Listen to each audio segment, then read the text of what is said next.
រដូវកាលបៃតងបានចូលមកដល់ហើយណាអ្នកទាំងអស់គ្នានេះជាពេលវេលាមួយដ៏ស័ក្តិសមដែលយើងគួរនាំខ្លួនឯងទៅរកធម្មជាតិទាំងអស់ហ្នឹងហើយកំឡុងពេលនេះទៅតែដើមរដូវភ្លៀងឯណាប៉ុន្តែបើនិយាយពីទេសភាពវិញចាប់ផ្ដើមខៀវសង្ងាត់ឡើងវិញហើយចំណែកទឹកជ្រោះអីក៏កំពុងមកល្មមពេញលេងដែរអ្នកដែលមានកម្រងចង់ទៅដើរលេងធម្មជាតិព្រៃភ្នំទឹកធ្លាក់ហាងកាហ្វេដែលមានកន្លែងថតរូបលយៗកន្លែងញ៉ាំអីឆ្ងាញ់ៗឬកន្លែងបោះតង់ដែលមានទេសភាពស្អាតៗអញ្ចឹងអីកុំភ្លេច save វីដេអូនេះទុកផងណាកន្លែងដែលញ៉ាំម៉ងនេះមានឈ្មោះថាទឹកធ្លាក់ជ្រាវមានទីតាំងស្ថិតនៅក្នុងឃុំអមលៀងស្រុកថ្ពងខេត្តកំពង់ស្ពឺដែលមានចម្ងាយប្រហែលជា100គីឡូពីភ្នំពេញយើងនឹងទេនេះជាលើកទី1ហើយដែលពួកយើងបានមកលេងនៅទីនេះថ្ងៃដែលពួកយើងទៅនឹងឃើញមានមនុស្សទៅលេងច្រើនមែនតែនកន្លែងចតឡានចតម៉ូតូរបស់គេក៏ធំទូលាយដែរអ្នកទាំងអស់គ្នាក៏នៅទៅដល់ភ្លាមពួកយើងក៏បានឡើងទៅខាងលើនៅតាមបណ្ដោយផ្លូវដើរឡើងនឹងឃើញមានគេលក់របស់ញ៉ាំជាហូរហែមិនបាច់ភ័យថាខ្លាចអត់មានអីញ៉ាំទេណាកន្លែងលេងទឹកនៅនេះមានច្រើនជាន់មែនតែនយើងអាចលេងចាប់ពីជាន់ទី1ទៅហ្មងប៉ុន្តែទឹកធ្លាក់ដែលអ្នកទាំងអស់គ្នាកំពុងឃើញនៅក្នុងវីដេអូនេះពួកខ្ញុំឡើងទៅដល់ជាន់ទី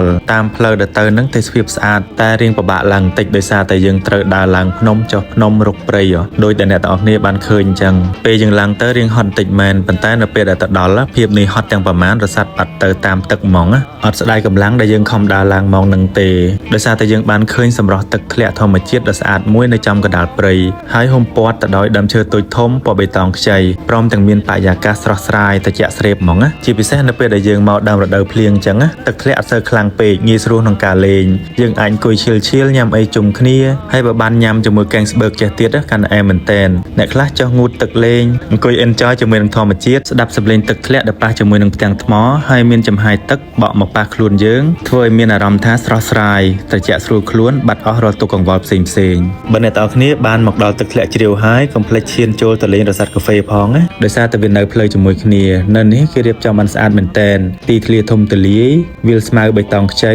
ហើយទេសភាពនៅជុំវិញនឹងហុំព័ទ្ធទៅដោយជួរភ្នំខ្ពស់ទាបមើលទៅខាងណាក៏ឃើញស្អាតដែរនៅនេះមិនមែនមានតែកាហ្វេណាគេថែមទាំងមានបន្ទប់ស្នាក់នៅកន្លែងបោះតង់ភោជនីយដ្ឋានហើយមានកន្លែងអង្គុយញ៉ាំអីផងដែរសម្រាប់អ្នកដែលចូលចិត្តថតរូបអីមកនេះដឹងតែត្រូវចិត្តហ្មងពួកអីនៅនេះគេរៀបចំជាលក្ខណៈ outdoor ថតចេញពីប្លង់ណាក៏ឃើញទេសភាពស្អាតដែរជាពិសេសឃើញគេចូលចិត្តឡើងមកថតនៅប្លង់កន្លែងនេះទាំង background ទាំងពន្លឺថតចេញមកស្អាតខ្លាំងហ្មងបើនៅពីមុខហាងកាហ្វេគេរៀបចំឲ្យមានកន្លែងអង្គុយឈិលចំណែកនៅផ្នែកខាងក្រោយវិញគេមានជាលក្ខណៈកញ្ចុះអង្គុយញ៉ាំអីជាប់ជាមួយនឹងទេសភាពវាលស្រែរីឯសូនបោះតង់វិញក៏គេរៀបចំបានស្អាតដែរកន្លែងអង្គុយលេងបោះគេឡើងតំណងហ្មងបន្ទាប់ពីដើរលេងថតរូបអស់ចិត្តអស់ចង់ហើយពួកយើងក៏បានកំងអីញ៉ាំសិនមុនត្រឡប់ផ្ទះវិញម្ហូបនៅនេះក៏មានច្រើនជម្រើសដែរណាយើងក៏បានកំងម្ហូបពី3មុខដែរហើយអង្គុយញ៉ាំអីជាប់មាត់ទឹកហ្មងបរិយាកាសពេលល្ងាចនៅនេះត្រជាក់ស្រួលខ្យល់បក់តិច fresh ម្យ៉ាងដែរតើអង្គុយញ៉ាំអីបដាចែកគ្នាលេងបដាជាពិសេសបានកែងស្បឹកត្រជាក់រសជាតិឆ្ងាញ់